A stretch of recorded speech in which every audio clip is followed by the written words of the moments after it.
confess, bowing here, I find my rest.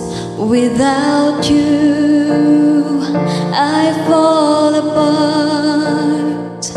You're the one that guides my heart.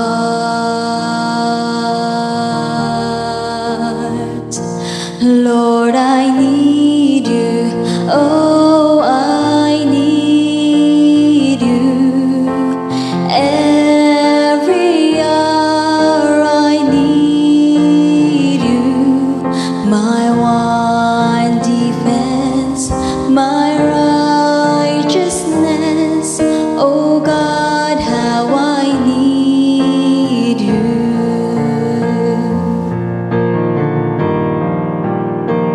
Where sin runs deep, your grace is more. Where grace is found is where you are. Where you are, Lord, I am free. Holiness is Christ in me.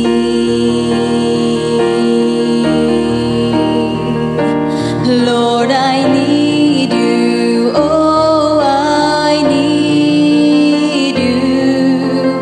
Every hour I need you.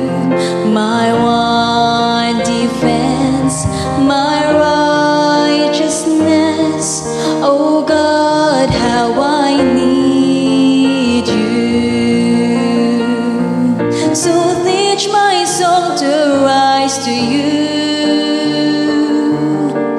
When temptations comes my way, and when I cannot stand, I fall on you. Jesus, you're my hope and stay. Lord, I need you. Oh, I need you. Every hour I need you. My one defense, my righteousness. Oh God, how I need you. My one defense, my righteousness. Oh God, how I need you.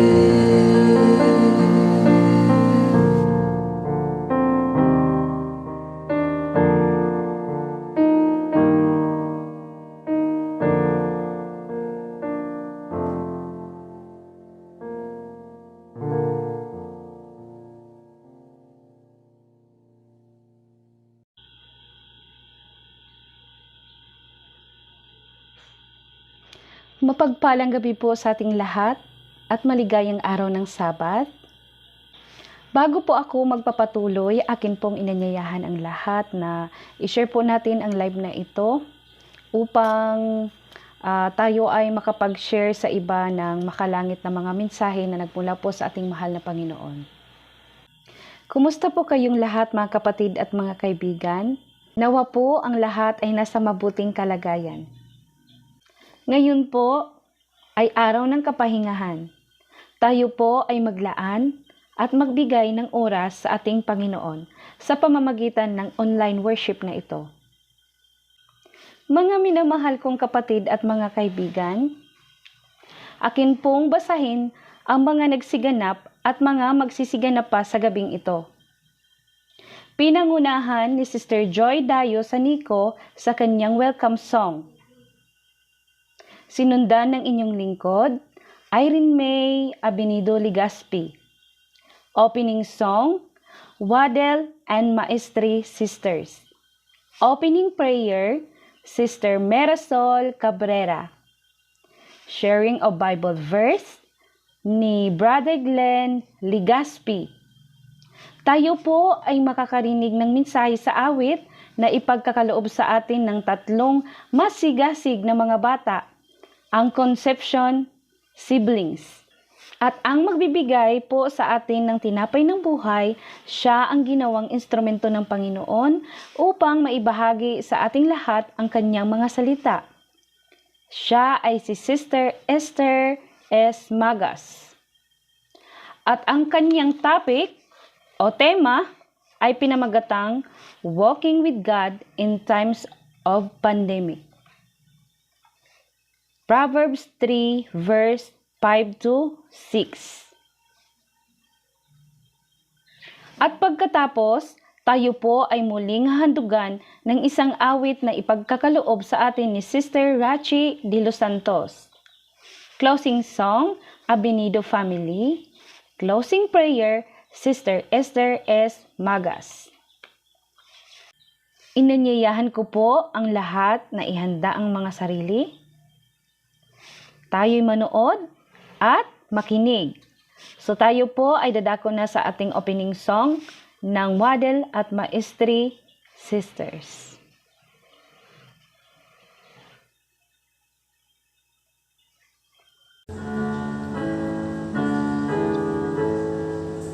Ang simana natapos na, karong Sabadong balaan, ikaw kalag magkalipay, sa adlong ipapahulay, umani ikaw Ginoo, ug panalangin ni ako, sa pagsanto sa Sabado, adlaw lalabing maayo, kanunay tang palandungon, huwag ayon pasalamatan, ang Ginoong maluluyon, naghatag ka pahulayan, ang kalinaw nga langit nun, nga musapigad sa dughan, sa tao pagabatiun, ang dayong kabulahanan. Magandang gabi po at happy Sabbath sa inyong lahat. Tayo po ay manalangin. Amang banal, Diyos na makapangyarihan sa lahat, salamat po sa patuloy niyong pag-iingat sa bawat isa sa amin. Salamat po sa buhay at kalakasan. Salamat po sa isang linggong nagdaan na inyo po kaming iningatan. Ngayon pong araw na ito, araw ng Sabat, araw ng kapahingahan. Marapat lamang na ang inyong mga anak ay magpuri at sumamba sa iyong pangalan. Kaya po sa gabing ito, ikaw ay patuloy namin papupurihan, patuloy ka namin sasambahin, itataas ang iyong pangalan, sapagkat napakabuti niyo po sa bawat isa sa amin.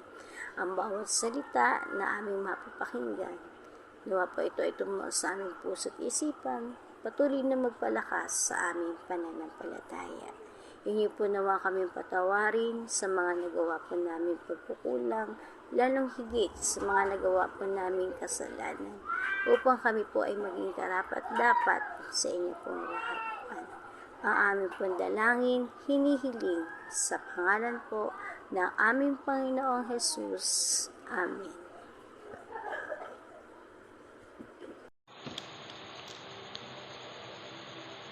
Magandang gabi sa ating mga kapatid. Ako po ay magbibigay ng isang talata sa Biblia na ating pong matutunghayan sa mga Kawikaan 4:1 hanggang 2. At ito po ang sinasabi: dinggin ninyo, mga anak, ang turo ng Ama, at makinig kayo upang magkamit kayo ng unawa. 2. Sapagkat hiniwigin ko kayo ng mabubuting panuntunan, huwag ninyong talikuran ang aking aral. Napakahalaga po sa bawat isa sa atin na tayo ay magkaroon ng isang regalo mula sa ating mahal na Panginoon sa pamamagitan ng kanyang mabubuting salita at aral. Sapagkat dito po tayo mahuhubog ang ating pagkatao upang tayo ay lalo mawalapit sa Kanya At higit sa lahat, maunawaan natin kung ano mabubuting balita ang nais iparating ng ating mahal na Panginoon. Isa pong magandang balita ng ating Panginoon, panghawakan po natin ang salita ng Diyos, mga kapatid. At tuparin po natin ang kanyang kalooban at ang kanyang mga utos at mabuhay ng naayon lamang sa kanyang mga kautusan at kalooban. Ito'y magiging sandigan natin habang tayo naglalakbay sa mundong ito. At mabuhay at manatiling tapat lagi sa ating mahal na Ama. Mga kapatid, naway magsilbi sa atin ng aral at mangandang pamumuhay ang mga salita ng Diyos. Muli po, isang magandang gabi, happy Vesper, and happy Sabbath.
Good evening po sa inyong lahat at happy Sabbath.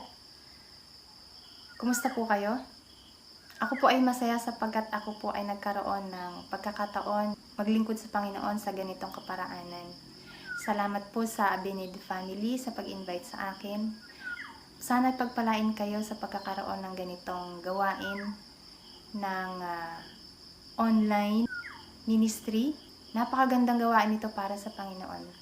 Sa gabi pong ito ay nais kong magbahagi sa inyo ng mensahe at naway maging inspirasyon po ito sa pagsisikap natin na makapagpatuloy sa pagpupunyagi at sa paglilingkod natin sa ating Panginoon sa lalong higit sa panahon ng mga pandemic na ito.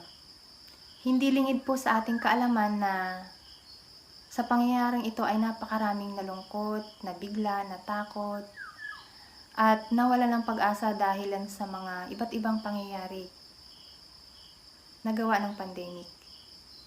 Naririnig po natin at napapanood sa TV at ang iba't ibang mga istorya ng mga tao na nakakaranas ng ganitong mga problema. May nawawala ng trabaho, may hindi po makauwi sa kanya-kanyang sariling mga tahanan, may mga naipit ng lockdown sa iba't ibang lugar, mayroon po mga nade-depress at ang pinaka masakla po sa lahat ay may mga tao na nawalan po ng mga mahal sa buhay.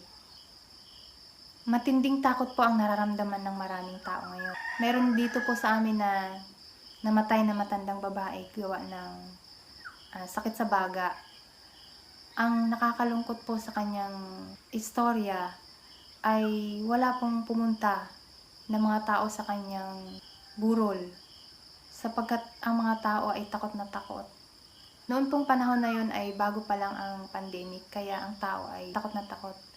Nagkataon pa na may dumating na pamangkin niya galing sa ibang bansa at ang iniisip po ng mga tao ay siya ang may dala ng virus kaya namatay ang babaeng ito. So ang aming lokal na pamahalaan po ay nag-suggest na ilibing agad sapagkat baka makahawa pa ito sa ibang tao. So sila po ay laan ng mga tao na maghuhukay gamit ang backhoe. Pero sa pagkakataon po na yon ay ang mga kamag-anak ay dinala na agad sa paglilibingan ang nalabi at pagdating doon ay nagtakbuhan ang mga taong naghuhukay. Iniwan po nila yung ginagawa nila, pati yung backhoe iniwan nila sa sobrang takot. So ang nangyari po ay yung pong mga iilang kamag-anak ang nagtiyaga sa pagtabon ng nalabi. Napakasaklap ng pangyayaring ito. Ang mga jeepney drivers po, ang mga bus drivers at operators, wala na po silang trabaho ngayon. Ano na po kaya ang nangyayari sa buhay nila? Ano kaya ang pinagkakakitaan nila ngayon? Marami rin po tayong mga vendors, yung mga nagtitinda sa tabing kalsada. Sana po kaya sila kumukuha ng mga panggastos ngayon? Ano na kaya ang kinakain nila? Marami din pong mga tao ang naipit ng lockdown na hindi makabalik sa kanya-kanyang mga tahanan, sa kanya-kanyang sariling bahay. Ako actually ay nalungkot sa pangyayaring ito sapagkat hindi rin po ako basta-basta makabiyahe ngayon kasama ang mga anak ko na para magkasama-sama kami ng buong pamilya. Feeling ko nga po ako'y nasa abroad. Mabuti na lang po may technology. Andyan si FB, si Messenger, andyan si video call. Paano na lang po kaya kung wala? Ano po kaya mangyayari sa mga tao ngayon? Siguro po mas marami na ang baliw kaysa mga normal na kaisipan. Hindi imposible, di po ba? Ano pong iniisip nyo ngayon? Nangangamba rin po ba kayo? Hindi po ba kayo natatakot o nangangamba na baka isang araw ay kasama din po kayo doon sa mga napapanood ninyo katulad sa TV na luhaan? Aminin man po ninyo o hindi, ay hindi nawawala sa atin ang pangamba at takot. Dahil sabi nga po, walang pinipili ang problema. Ang virus ay hindi marunong mamili kung sino ang kanyang bibiktimahin. Sa ngayon po ay marami na rin ang hindi naniniwala sa totoong case ng COVID gawa nga po ng, siyempre ang balita po natin ay pera-pera lang yung motibo ng COVID na ito. Pero, sa punto na kapag sila ay hinahanap na ng mga health workers, doon na po pumapasok yung totoong takot at pangamba. Siyempre nga naman po, ano ang mararamdaman ninyo kapag sinabi na magpa-swab test kayo at kailangan yung i-quarantine ng 14 days? Di po ba nakakapangamba, nakaka-worry po talaga. Siyempre, iisipin mo, saan ako kukuha ng panggastos, mahal ang pampaswab test. At isa pa, iisa-isahin ko sino yung mga nakasalamuha mo. Ang magiging ending po niyan, kayo pa yung naging source noong problema. Hassle, di po ba? Alinman po sa mga nabanggit kong pangyayari ay hindi tayo exempted. Maaari po nating maranasan ito. Baka nga po ngayon ilan sa atin ay dati na itong nararanasan. Lalo na po ang financial problem. Mukha nga pong ito yung halos daing ng mga tao, ang financial. Dahil sa ang pinag-uusapan po natin actually ay may kinalaman sa COVID-19, nais kong pagnilay-nilayan natin ang mga ilang bagay tungkol sa mental health.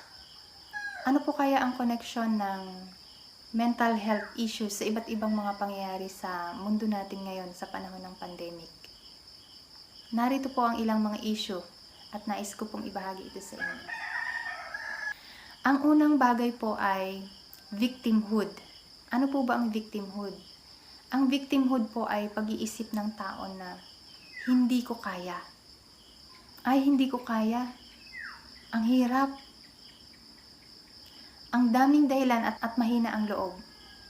Kapag nararanasan na ang iba't ibang problema, ang mga patong-patong na mga kung ano-ano na gawa ng pandemic, ang katagang ito ang madalas nating marinig, hindi ko kaya. Ano po ang dahilan? Sapagkat iniisip po niya na siya ay biktima. Hindi ko kaya kasi biktima ako. Hanggang doon na lang po siya, hindi na siya babangon, hindi na siya makaalis. Kasi ang iniisip niya, hindi ko kaya. Ang ikalawang issue po ng mental health ay awakening. Ano po ba ito? Ang awakening po ay pag-iisip ng tao na ang sabi niya ay, kaya ko ito. Kahit po napakahirap, kahit nasasaktan na, kahit wala na siyang budget, ang sasabihin pa rin niya sa kanyang sarili, kaya ko ito. Alin po kaya tayo sa dalawang ito? Ang hindi ko kaya o kaya ko ito? Ang ikatlo po ay surrendership. Ito po yung kapag nakakaranas na ng mga patong-patong na problema, ay sasabihin niya na isosurrender ko ang lahat sa Panginoon. Diyos na ang bahala sa problema ko, Diyos na ang bahala sa lahat ng ito, siya ang gagawa ng paraan. Alin po kaya tayo sa tatlong ito? May pang-apat pa po. Ang ika-apat po ay total awakening. Ang total awakening po ay pag-iisip na hindi niya kaya kailangan ang lahat ay isurrender niya sa Panginoon. Pagkatapos, sasabihin niya na, kaya ko ito sa tulong ng Panginoon. Maaaring ito yung sagot ninyo. Ano po? Ang sabi sa Proverbs chapter 3 verses 5 and 6, tumiwala ka sa Panginoon ng buong puso mo at huwag kang manalig sa iyong sariling kaunawaan.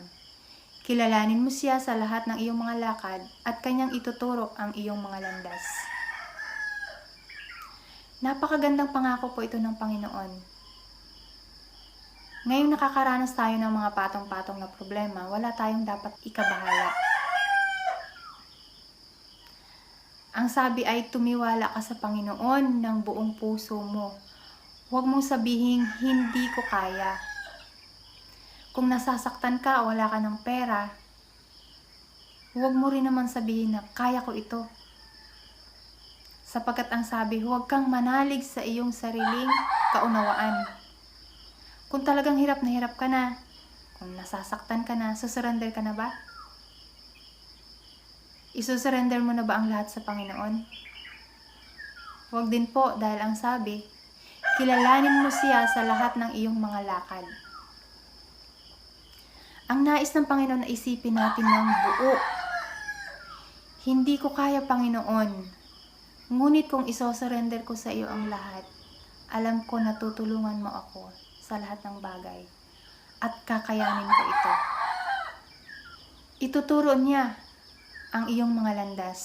Hindi lang Diyos ang bahala, kundi bagkus ang nais niya, tayong dalawa o kayong dalawa ang magkasama. Nakuha po ba natin? Ayaw ng Panginoon na sabihin mo na, hindi ko kaya. Ayaw din ng Panginoon na sabihin mo na, kaya ko ito. Ayaw din ng Panginoon na sabihin mo, surrender na ako. Kundi bagkus ang gusto ng Panginoon ay total awakening. Gusto niya na magkasama kayong dalawa sa paglalakad.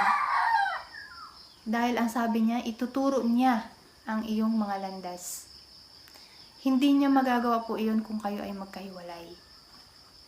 Kanina po ay may tanong ako kung ano po ang koneksyon ng mental health sa iba't ibang mga pangyayari dito sa mundo gawa ng pandemic. Nais ng mensahe na ito na huwag tayong magkaroon ng severe anxiety. Kaya lagi nating tatandaan na ilagay natin sa ating mga puso ang sinasabi sa Proverbs chapter 3 verses 5 and 6. Nais ko pong ulitin. Tumiwala ka sa Panginoon ng buong puso mo at huwag kang manalig sa iyong sariling kaunawaan. Kilalanin mo siya sa lahat ng iyong mga lakad at kanyang ituturo ang iyong mga landas. Mga kapatid, nawa ang mensaheng ito ay maging inspirasyon nating lahat, habang tayo ay nakikipagpunyagi sa hirap na epekto ng pandemic.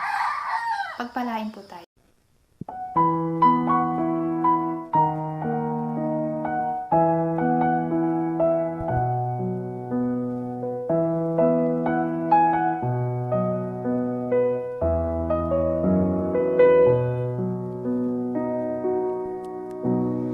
Darating ang oras, ibubuhos ng langit ang mangkok sa lupang punong-puno ng galit. Titindi ang sugat, pupula ang dagat, maging ang nasa ilog ay mamamatay lahat. Ang Diyos nagsasabi na siya'y darating upang tayo'y kunin na sa langit ay makarating. Mawawala ng hirap, lungkot ay mapapawi. Ang aking panalangin, tayong lahat ay makauwi. Darating ang oras, ibubuhos ng langit ang mangkok sa lupang punong-puno ng galit. Titindi ang init ng araw na walang katulad. Lahat ng nasa hula ay pawang matutupad. Ang Diyos nagsasabi na siya'y darating upang tayo'y kunin na sa langit ay makarating. Mawawala ng hirap, lungkot ay mapapawi. Ang aking panalangin, tayong lahat ay makauwi. Darating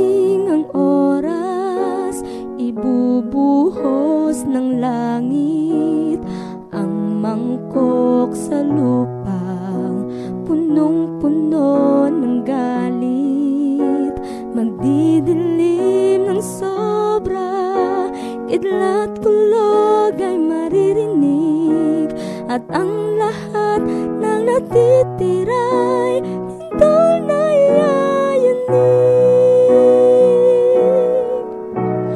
Ang Diyos nagsasabi na siya'y darating upang tayo'y kunin na sa langit ay makarating. Mawawala ng hirap, lungkot ay mapapawi. Ang aking panalangin, tayong lahat ay makauwi. Ang Diyos nagsasabi na siya'y darating upang tayo'y kunin na sa langit ay makarating. Mawawala ng hirap, lungkot ay mapapawi. Ang aking panalangin, tayong lahat ay makauwi. Ang aking panalangin, tayong lahat ay makauwi.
maghintay pa, ngayon mo ito gawin.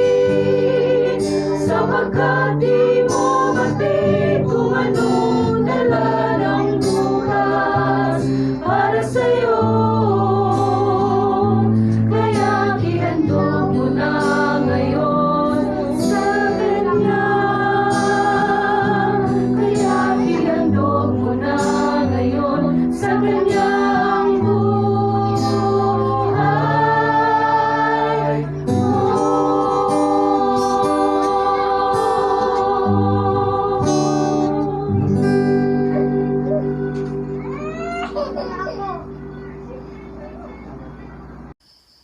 Tayo po ay manalangin.